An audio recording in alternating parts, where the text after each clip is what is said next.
सदस्य जरूर बन जाए, ताकि आने वाले जितने भी सेशन हैं उन सबका आपको सबसे पहले नोटिफिकेशन मिल सके और सबसे पहले आप उस सेशन को देख सकें। इसके अलावा अगर चर्चा करते हैं तो देखिएगा, आज हम चर्चा करेंगे यूनिट 2 के अंदर मनोविज्ञान की विधियां। मनोविज्ञान की विधियों पर हम जो है चर्चा करने वाले हैं आज के इस सेशन के अंदर, मनोविज्ञान की विधियों के बारे में।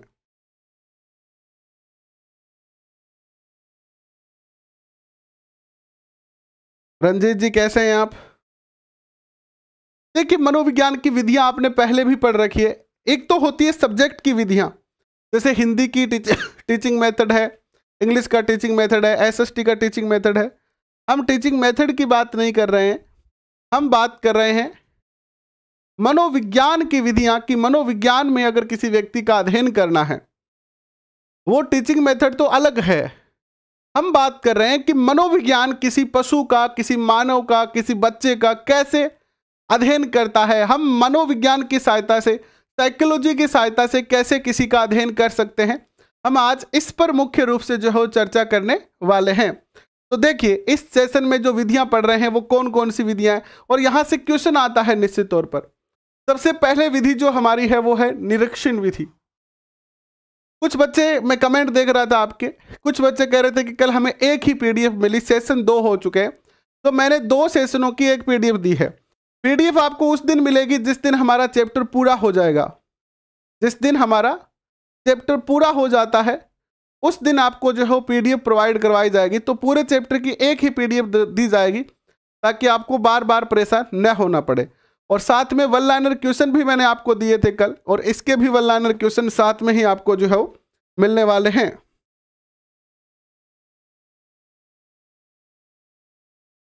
अलग अलग पेपर होंगे, जो मेन एग्जाम होगा ना उसमें अलग अलग पेपर होंगे, अलग अलग पेपर होंगे। प्रेक्षण विधि क्या है या निरीक्षण विधि क्या है, इस शब्द से ही आपको पता चल रहा है। निरीक्षण करना।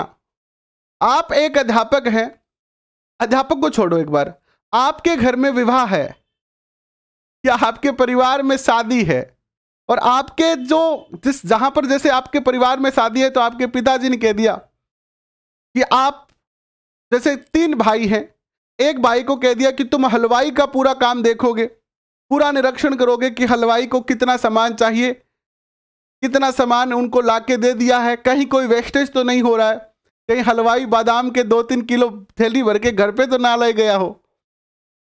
दूसरे भाई को कह दिया कि तुम जो है वो मेहमानों की लिस्ट तैयार करो, किन किन मेहमानों को बुलाना है, कहीं उनसे ज्यादा तो ना आ जाए या कोई रह ना जाए।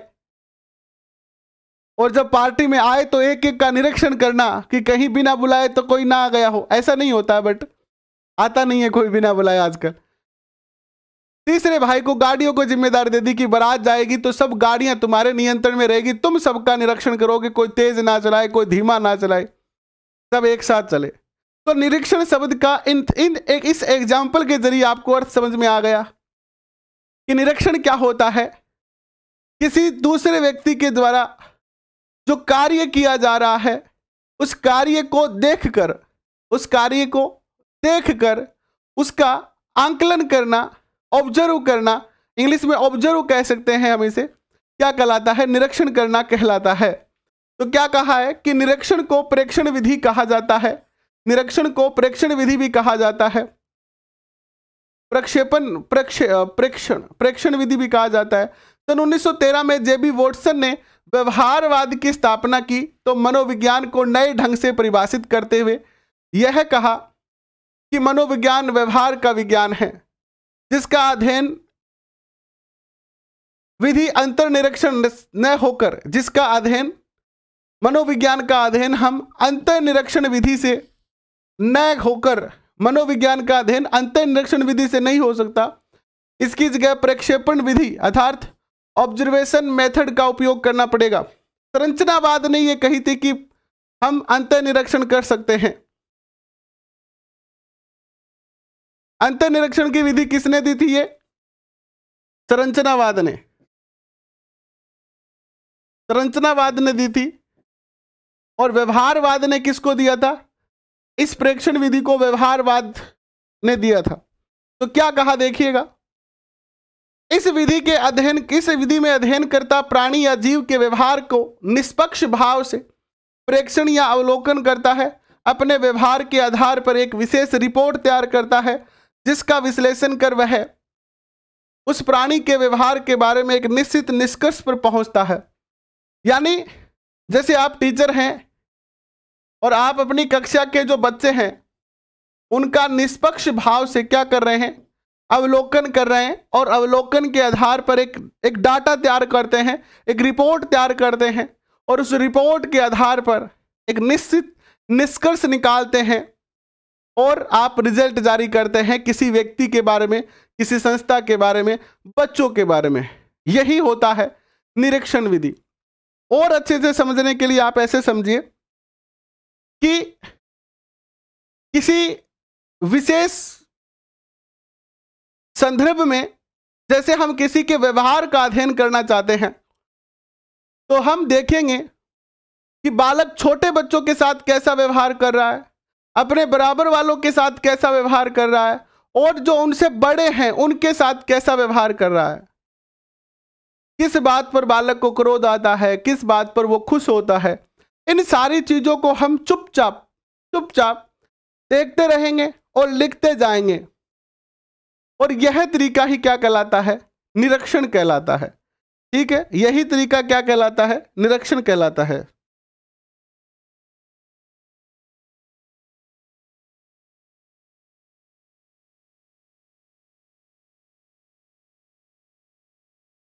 आगे बढ़ते हैं, देखिएगा।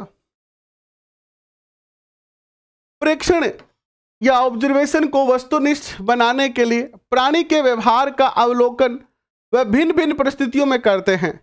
अब देखिए, रिजल्ट जो है वो और ज्यादा वस्तुनिष्ठ हो, रिजल्ट जो है वो विश्वसनीय हो, तो एक ही परिस्थिति में व्यवहार का आकलन नहीं किया जाता है, अलग अलग परिस्थिति में सेम व्यवहार का आकलन किया जाता है कि स्कूल में बच्चे का व्यवहार कैसा है, घर में बच्चे का व्यवहार कैसा है, जब वो दोस्तों के साथ है तो उसका व्यवहार कैसा है। तो देखिएगा, कई प्रेक्षक मिलकर प्राणी या जीव के व्यवहार का अवलोकन एक साथ करते हैं। शायद ही यह कारण है कि इस विधि के वस्तुनिष्ठ प्रेक्षण विधि, शायद यही कारण है कि इस विधि को वस्तुनिष्ठ प्रेक्षण विधि कहा गया है। ऑब्जेक्टिव ऑब्जर्वेशन मेथड अध्ययनकर्ता प्राणी के दोनों तरह के व्यवहार, यानी बाह्य एक्सटर्नली व्यवहार को भी देखते हैं और इंटरनली बिहेवियर को भी देखते हैं। जैसे कि एक्सटर्नल क्या हो गया, दौड़ना, रोना, खेलना, और आंतरिक व्यवहार कौन सा हो गया, बीपी कैसी होती है। जब मान लो कल अभी वैलेंटाइन डे था कि नहीं था, तो एक लड़के के मन में आ गया या किसी लड़की के मन में आ गया कि चलो, जैसे एक लड़का अपनी किसी प्रियतम को गुलाब का फूल देने गया वैलेंटाइन डे पर, और लड़की ने जूती निकाल ली, तो उस लड़के के साथ बाहरी व्यवहार में क्या परिवर्तन आया, है ना। अचानक वो क्या हो गया, डर गया, पसीना आने लगा, ये बाहरी है। इंटरनली क्या हुआ, उसकी बीपी बढ़ी कि नहीं बढ़ी, कि अरे आज तो मार पड़ जाएगी, है ना, मार ना पड़ जाए कहीं। तो किसी बालक की या किसी व्यक्ति की या किसी मनुष्य की या किसी पशु के जब निरीक्षण विधि से अध्ययन करा जाता है, तो उसका इंटरनली व्यवहार भी देखा जाता है कि उसमें आंतरिक परिवर्तन क्या हो रहे हैं, हृदय की धड़कन बढ़ रही है क्या, बीपी बढ़ रही है क्या, और बाहरी व्यवहार भी देखा जाता है कि वो क्या कर रहा है। तो औपचारिक और निदान नहीं एक कैसे हो सकता है। औपचारिक अलग है, औपचारिक अनौपचारिक होता है, दो चीजें होती है, एक औपचारिक और एक अनौपचारिक। और निदान का इनका कोई लेना देना नहीं है, निदान एक अलग विषय वस्तु है, उस पर चर्चा करेंगे हम आगे चलकर। वस्तुनिष्ठ प्रेक्षण को मुख्यतः दो विशेषताएं बताई गई है। पहली विशेषता है कि प्रेक्षण हमेशा उद्देश्यपूर्ण तथा सूक्ष्म होता है। दूसरे शब्दों में यह कहा जा सकता है कि प्रेक्षक किसी उद्देश्य से प्राणी के व्यवहार के किसी खास पहलू पर अधिक ध्यान देते हुए प्रेक्षण करता है। पहली विशेषता क्या है इसकी, कि बहुत लंबे लंबे प्रेक्षण नहीं होते हैं, सूक्ष्म प्रेक्षण होते हैं और किसी विशेष उद्देश्य को लेकर ही प्रेक्षण होते हैं। किसी विशेष उद्देश्य को, किसी लक्ष्य को लेकर कि आपका व्यवहार देखना है, किसके साथ व्यवहार देखना है, बच्चों के साथ, बड़ों के साथ, या क्रोध देखना है कि आपको गुस्सा कब आता है, तो किसी विशेष उद्देश्य को लेकर। दूसरा, प्रेक्षण का उद्देश्य अध्ययन नियमों से संबंधित चरों के बीच पारस्परिक संबंधों का पता लगाता है। जो वेरिएबल्स होते हैं, चर होते हैं, जैसे कि बच्चे को गुस्सा कब आता है। जनरली कई बार हमारी क्लास में ऐसे कुछ बच्चे आते हैं, जैसे मैंने एक सेशन किया था, आपको याद होगा, जिसमें मैंने ये कहा था कि रीट के लिए 50,000 पदों की मांग न कर कर रीट के सीबीआई जांच और रद्द होने की मांग करनी चाहिए।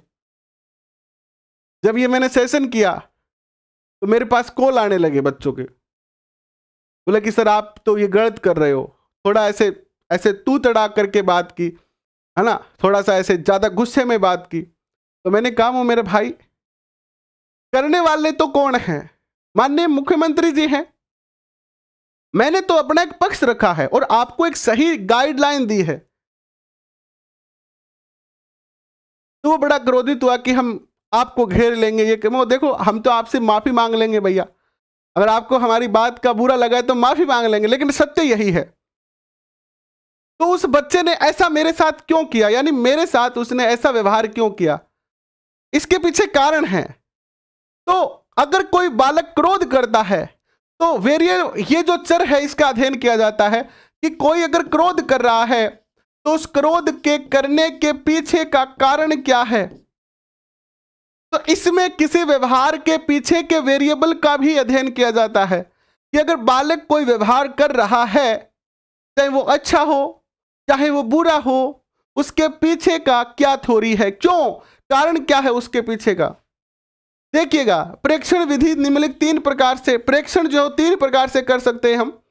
बहुत प्यारा क्वेश्चन है, यहां से क्वेश्चन पूछे जाते हैं और बेसिक कॉन्सेप्ट जो आपके स्ट्रॉन्ग होंगे। देखिए, मनोविज्ञान एक ऐसा विषय है, चाहे आप कितना भी पढ़ लो, इसका कोई लिमिट नहीं है, बट अच्छे से आप इसके कॉन्सेप्ट को अच्छे से क्लियर कर लो, आप लगभग क्वेश्चन सही कर पाएंगे 25 प्लस। तो कॉन्सेप्ट अगर अच्छे से बेहतर बनाने हैं आपको, तो ये जो बुक है वो सबसे बेस्ट है। 3 तरीके से परीक्षण किया जा सकता है।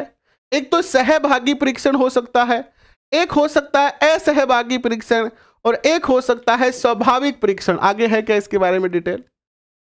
अच्छा, कोई बात नहीं, मैं बता देता हूं, मैंने लिखा नहीं है, मैंने शॉर्ट में लिखा है, कम से कम ज्यादा समझाने का प्रयास करने के लिए। पहला देखिए, सहभागी परीक्षण क्या होता है। सहभागी में ही आपको अर्थ का पता चल रहा है। देखिएगा क्या कह रहा है ये सहभागी परीक्षण।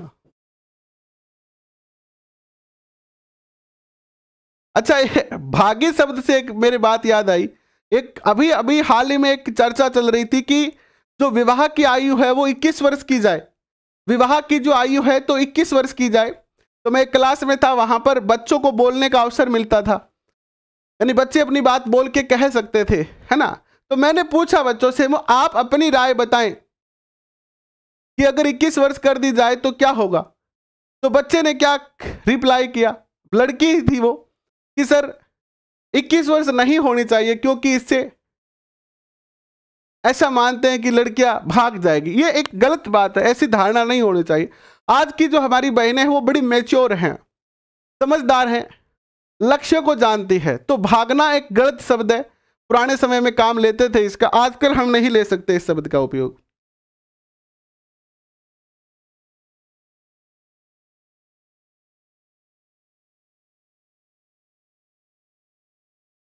जी रंजीत चौधरी जी, स्वागत आपका, स्वागत आपका भैया। तो सह का अर्थ क्या होता है, साथ, और भागी का अर्थ होता है भागीदार होना। जैसे कि एग्जाम्पल के तौर पर मुझे एक निरीक्षणकर्ता बनाया गया है, मुझे यह कहा गया, मेरे प्रिंसिपल ने मुझे यह आदेश दिया कि आपको क्रिकेट की टीम के लिए 11 या 12 टॉप खिलाड़ियों को सिलेक्ट करना है, या मान लीजिए 15 टॉप खिलाड़ियों का सिलेक्शन करना है। तो मैं क्या किया, हमारी स्कूल का जो मैदान था उसमें चला गया, वहां पर बच्चे खेल रहे थे। मैंने बच्चों से कहा, अरे बच्चों मैं भी खेलूंगा तुम्हारे साथ, मैं भी तुम्हारे साथ खेलूंगा। तो बच्चे बोले ठीक है सर। तो मैं एक टीम की तरफ से खेलने लगा। मैं बैट्समैनिंग भी कर रहा हूं, बॉलिंग भी कर रहा हूं और फील्डिंग भी कर रहा हूं। जब बैटिंग की बारी आई तो बैटिंग की, जब फील्डिंग की बारी आई तो फील्डिंग की, जब बॉलिंग की बारी आई तो बॉलिंग की। अच्छा, बच्चों को तो यह लग रहा है कि सर केवल ऐसे ही मनोरंजन के लिए खेल रहे हैं। मैं यहां पर खेल रहा हूं बच्चों के साथ और बच्चे तो यह समझेंगे कि नॉर्मल खेल रहे हैं, लेकिन मैं क्या कर रहा हूं, ऑब्जर्व कर रहा हूं बच्चों को साथ में खेलते खेलते कि कौन सा बच्चा जो है वो अच्छा बैट्समैन है, कौन सा धीरे खेलता है, कौन सा फास्ट खेलता है, किसकी बॉलिंग अच्छी है। अच्छा, फास्ट बॉल किसकी अच्छी है, स्पिन किसकी ज्यादा हो रही है, और फील्डिंग में कौन अच्छा है। ऐसे मैंने 1-2 दिन इनके साथ खेला और खेल के एक लिस्ट बना ली कि ये जो है वो टॉप बेस्ट 15 खिलाड़ी है। इस प्रकार के निरीक्षण को क्या कहेंगे, इस प्रकार के निरीक्षण को कहेंगे सहभागी निरीक्षण। बोलो समझ में आया कि नहीं आया? सहभागी निरीक्षण कहते हैं इसको। दूसरा देखिएगा, दूसरा देखो आपके स्क्रीन पर क्या आता है। दूसरा जो निरीक्षण आता है वो आता है असहभागी निरीक्षण। अच्छा, कंडीशन वही है, कंडीशन वही है, देखिएगा कंडीशन वही है कि मुझे 15 खिलाड़ी सिलेक्ट करने हैं, बट मुझे परीक्षण जो करना है, निरीक्षण जो करना है, असहभागी विधि से करना है।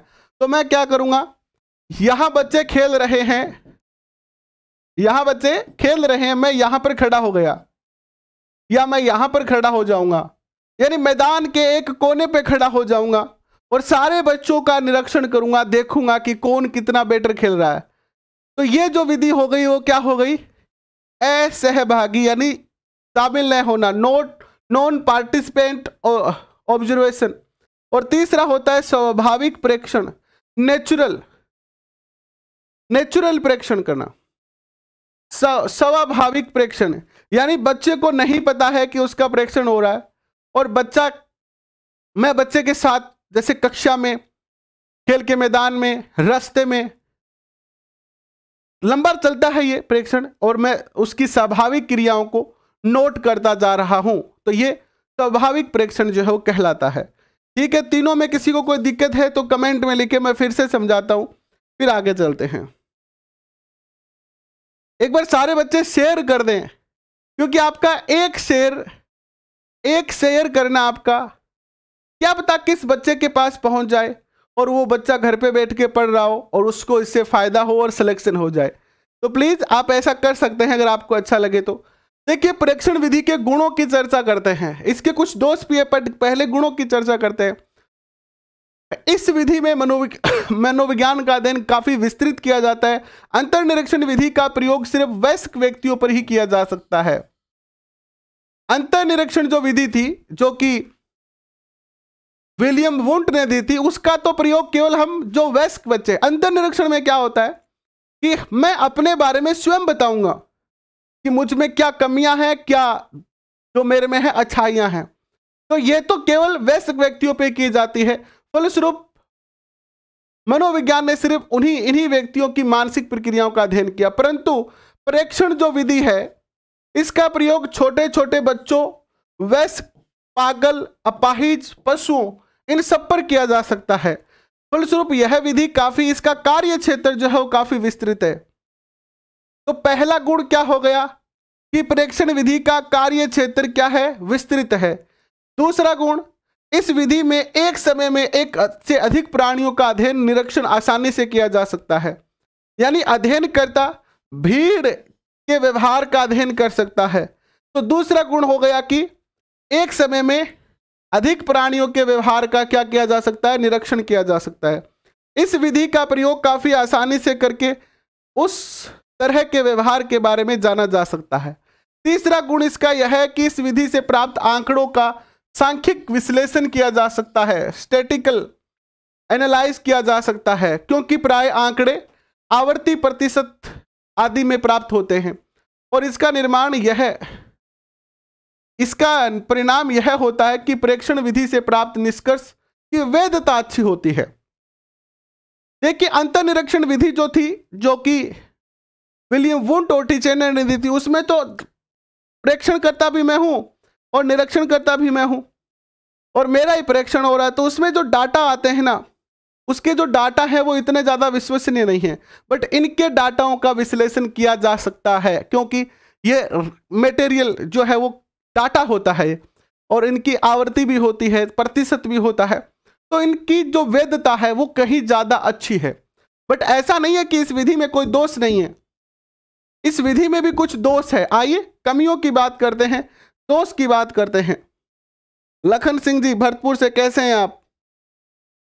कैसे हैं आप? देखिए दोष की बात करते हैं तो प्राय यह देखा गया है कि प्रेक्षण करते समय प्रेक्षक की अपनी पूर्वाग्रह या नीड या मनोवृत्ति आदि का प्रभाव उसके प्रेक्षण पर पड़ता है। जैसे मैं एक एग्जाम्पल के तौर पर देता हूं,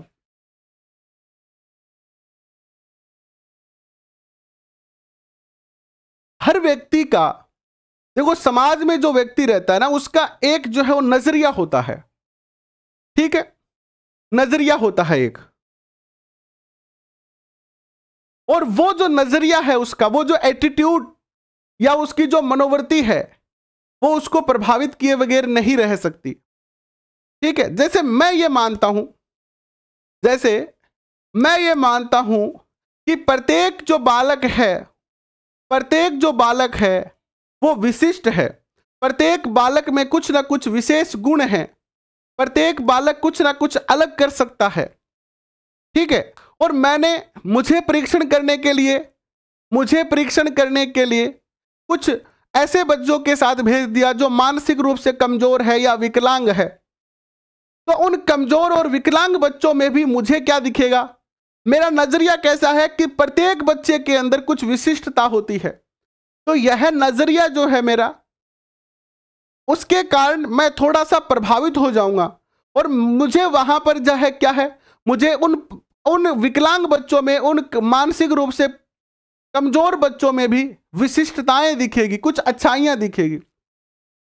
किसी का नजरिया कैसा है, यह नजरिया आपके प्रेक्षण पर क्या करता है, प्रभाव डालता है, यह बात इसमें कही गई है।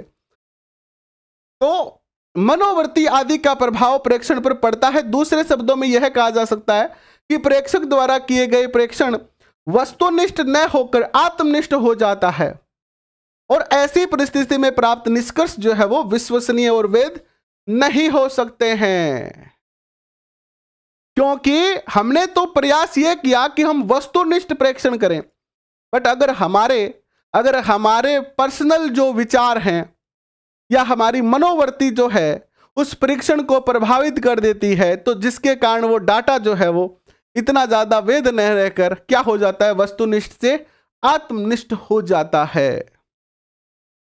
दूसरी कमी क्या है इसमें, इस विधि में प्राणी के व्यवहार का प्रेक्षण कर उसके मानसिक क्रियाओं के बारे में जानने की कोशिश की जाती है, परंतु इस दिशा में हमेशा सफलता प्रेक्षक को प्राप्त नहीं होती है।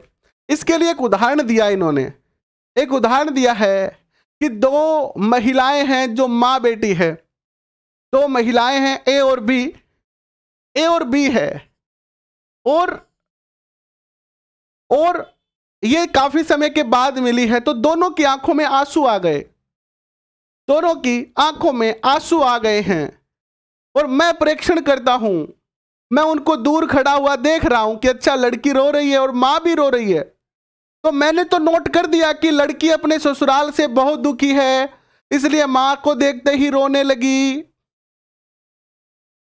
मां भी अपनी बेटी के दुख को लेकर दुखी है, इसलिए मां भी रोने लगी, दोनों मां और बेटी दुखी हैं। जबकि वास्तविकता क्या थी, जबकि वास्तविकता यह थी कि बेटी का अभी अभी सिलेक्शन हो गया रीट लेवल फर्स्ट में, और वो कोचिंग करके घर आई है, ज्वाइनिंग लेके घर आई है 6 महीने से, और 6 महीने के बाद जब माँ ने उसको देखा और सफल बेटी को देखा या सफल बेटे को देखा, तो माँ की आंखों में खुशी के आंसू आ गए, और बेटी के भी आंखों में एक लंबे अरसे की मेहनत के बाद जो सफलता मिली उसको देखकर अपनी माँ को देखते ही खुशी के आंसू झलक पड़े। वो दोनों रो तो रहे हैं, उनकी आंखों में आंसू तो है, बट वो दुखी नहीं है, वो दुखी नहीं है, वो खुश हैं और खुशी के आंसू है।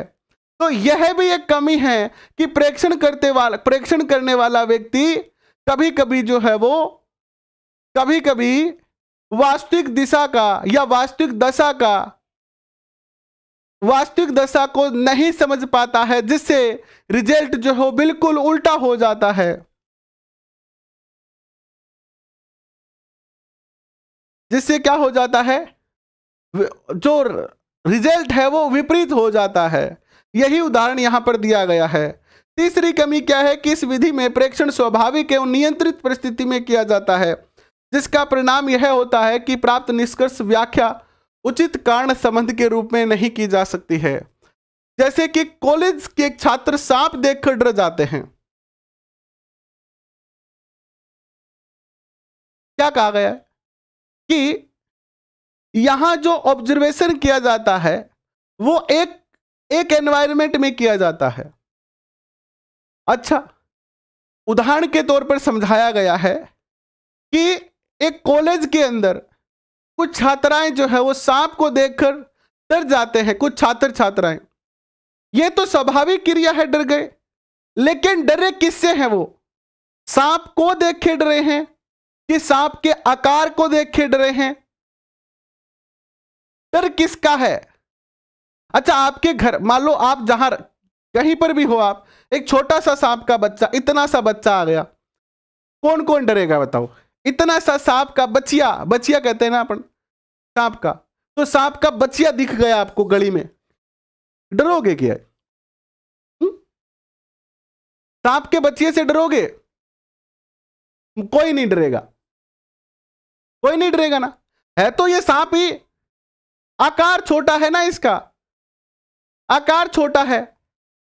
अच्छा, इतना बड़ा सांप दिख गया, वो भी काले वाला नाग, भगवान भोले के वाला, भगवान भोले वाला, और हाथ जोड़ेंगे पहले फट से, हे नाग देवता थार थान मकान जाओ, काली जाके गुगु जी थार थान आऊंगा और बढ़िया नारियल दे गया वो चढ़ाऊंगा। डर इसके आकार का लगा है, सांप का डर नहीं है, सांप के आकार का डर है। तो देखो कि कॉलेज के छात्र सांप को देख के डर जाते हैं। यहां डरना एक स्वाभाविक प्रक्रिया है, सांवेगिक प्रक्रिया के कारण हुआ है। कहना मुश्किल है कि सांप के आकार से भी छात्रों में डर हो सकता है, उसके भयानक रूप से भी डर सकते हैं, उसकी चाल से भी डर सकते हैं। यानी सांप एक तो यहां सूते पड़े हुए, आहा नींद आ रही है, डरेंगे क्या आप? कुछ लोग डरेंगे, कुछ लोग नहीं डरेंगे। एक सांप को गुस्सा आया हुआ है और फन ताने हुए फुंकार रहा है, फू फू फू, और जीभ बाहर निकाल रहा है और तेजम तेज भाग रहा है, तो ज्यादा डर लगेगा। तो अब जो प्रेक्षण करने वाला है, जो निरीक्षण करने वाला है, वो ये नहीं समझ पाता है कि डर वास्तविकता से किससे लग रहा है, सांप से कि सांप के आकार से या सांप के भयानक रूप से, है ना। अब देखिए, ये पहली विधि प्रेक्षण विधि कंप्लीट हो गई है। आशा करता हूं कि आपको समझ में आई है। आई है क्या समझ में? मैंने तो समझाने का प्रयास किया, आप बताओ समझ में आई क्या? समझ में आई क्या? दूसरी विधि देखते हैं। दूसरी विधि क्या है? दूसरी विधि है हमारी, दूसरी विधि है केस विधि, केस स्टडी विधि। इसको हिंदी में कहते हैं व्यक्ति इतिहास विधि। व्यक्ति इतिहास विधि। इसको मैं समझाने से पहले एक एग्जाम्पल देता हूं। आजकल के टाइम में क्या होता है, पुराने जमाने में क्या होता था? पुराने जमाने में अगर किसी का रिश्ता तय करना होता था तो दादाजी जाते थे रुमाल बांधकर, और दूसरे घर के जहां लड़की है उसके दादा के पास जाते थे, बोले राम राम साहब, बोले राम राम राम राम, बोले क्या कोई आने में दिक्कत? बोले ना सा कोई दिक्कत को नहीं। बोले आओ बैठो, पानी पूनी पियो। बोले हाँ जी बैठ गया। अच्छा थारे टाबरियो बताया होगा, मैंने टाबरियो शाणो हो गयो बतायो? बोले हाँ टाबरियो तो शाणो हो गया साहब, ब्याह सगाई करांगा। बोले देखो थारे टाबरियो और मारे टाबरियो, मारे एक लड़की है, छोरी है मारे एक, तो देख लो। बोले आज ही देखने आया। लड़की देखी, इधर लड़की देखते ही नहीं थे, दादा लड़की नहीं देखते थे। बोले हाँ ठीक है, तो गए हमारे छोरे और थारे छोरी, ये बात डन के? बोलो डन, ठीक है। लड़की को पता नहीं है, लड़के को भी पता नहीं है कि उनकी सगाई हो गई। घर पे आके दादाजी ने कहा कि 2-1 महीना बाद में टाबरिया ब्याह है, तो आपने तैयारी करनी शुरू कर दो। आजकल का माहौल क्या है? आजकल का माहौल क्या है? आजकल अगर विवाह कोई तय होना है, सगाई कोई होनी है, तो इधर लड़की के पिता है ना, लड़की के पिता और इधर लड़के के पिता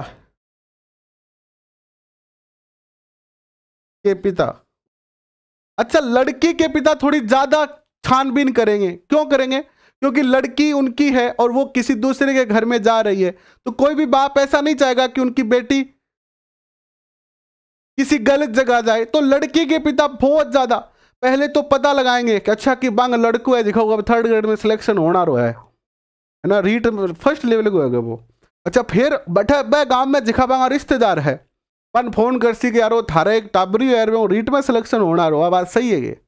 हाँ है तो सही है क्या? रीट लेवल फर्स्ट में ही है नहीं कि? हाँ रीट लेवल फर्स्ट में ही है, BSTC क्रेडिट साहब है। बोले हाँ ठीक, कितना का नंबर बने? तो देखो नंबर तो मैंने 136-37 बने गए, बिल्कुल हो उसके। अब यहां से कन्फर्म करा, अभी रुकेंगे नहीं वो। फिर उनके गांव की एक लड़की पहले से यहां पर शादी हुई है, उसको कॉल करेंगे कि भाई कि हाँ ठीक है, राजी खुशी है? बोले हाँ। बोले मैं तो था गांव में छोरो देखे आऊंगा बाईडी खातर, तू जाने देख बेरो पाड़ के किसो गए? बोले कहेंगे देखे हो बापू जी?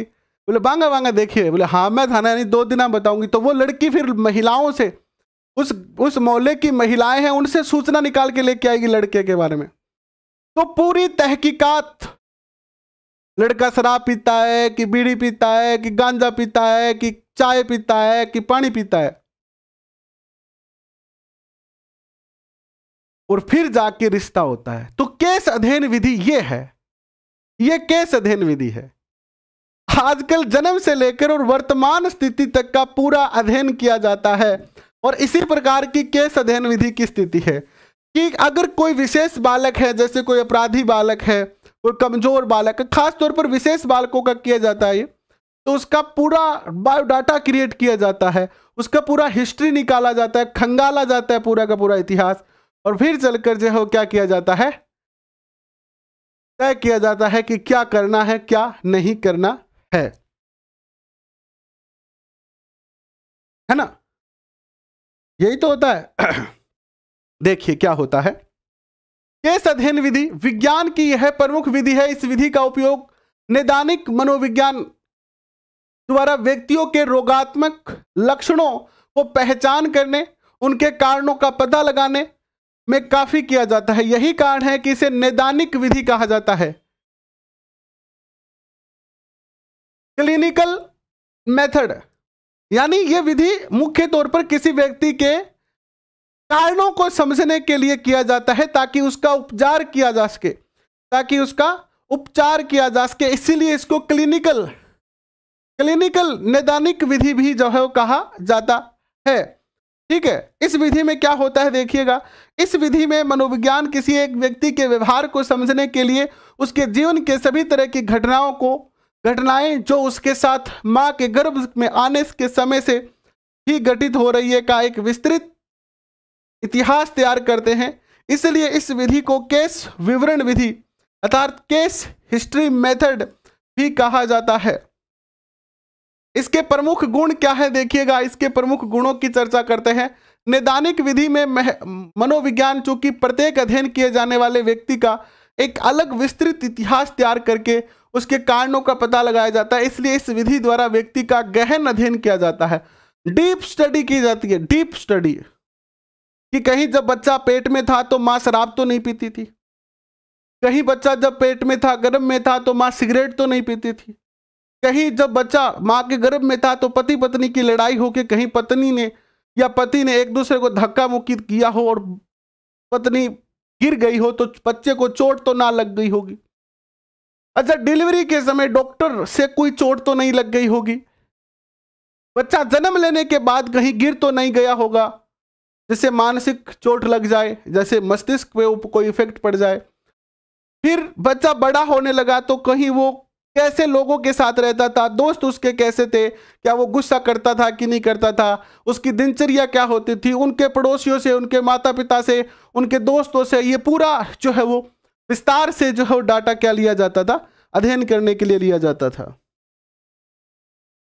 नैदानिक विधि द्वारा व्यक्ति के मानसिक तथा शारीरिक विकास क्रम को अच्छी तरह से जांचा जा सकता है। इस विधि द्वारा अध्ययन करने में मनोवैज्ञानिकों को इस बात की भरपूर जानकारी हो जाती है कि व्यक्ति किन किन व्यक्तिक अवस्थाओं से जो है गुजर चुका है तथा उसका प्रभाव उसके शारीरिक, मानसिक एवं मानसिक विकास पर क्या पड़ेगा। नैदानिक विधि में चूंकि अध्ययन के आधार पर केस विवरण होता है, अतः इस विधि में व्यक्ति की समस्याओं और उनके स्वाभाविक कारणों पर सीधा प्रकाश डालने का सुनहरा अवसर जो है मनोवैज्ञानिकों को प्राप्त होता है। अब इस विधि के अंदर कुछ गुण और अवगुण हैं जिनकी चर्चा हम कल करेंगे। कल 4:30 बजे क्लास करेंगे, पूरे 1 घंटे की करेंगे। कल ये चैप्टर पूरा कर देंगे और इसकी पीडीएफ भी आपको कल मिल जाएगी और साथ में 1 लाइनर क्वेश्चन भी। आशा करता हूँ आज थोड़े लेट हो गए, पहले तो एक बार कैंसिल कर रहे थे सेशन, लेकिन फिर भागम दौड़ी करके आखिर किया ही, तो कल इस चैप्टर को पूरा करेंगे। अभी के लिए बस इतना ही, बहुत बहुत धन्यवाद, थैंक यू। आशा करता हूँ कि आपको अच्छा लग रहा है। अच्छा लग रहा है तो लाइक शेयर जरूर करें और सब्सक्राइब बटन नहीं दबाया है तो सब्सक्राइब बटन दबा दीजिएगा। थैंक यू, मिलते हैं रात को 8:30 बजे, तब तक के लिए पढ़ते रहिए।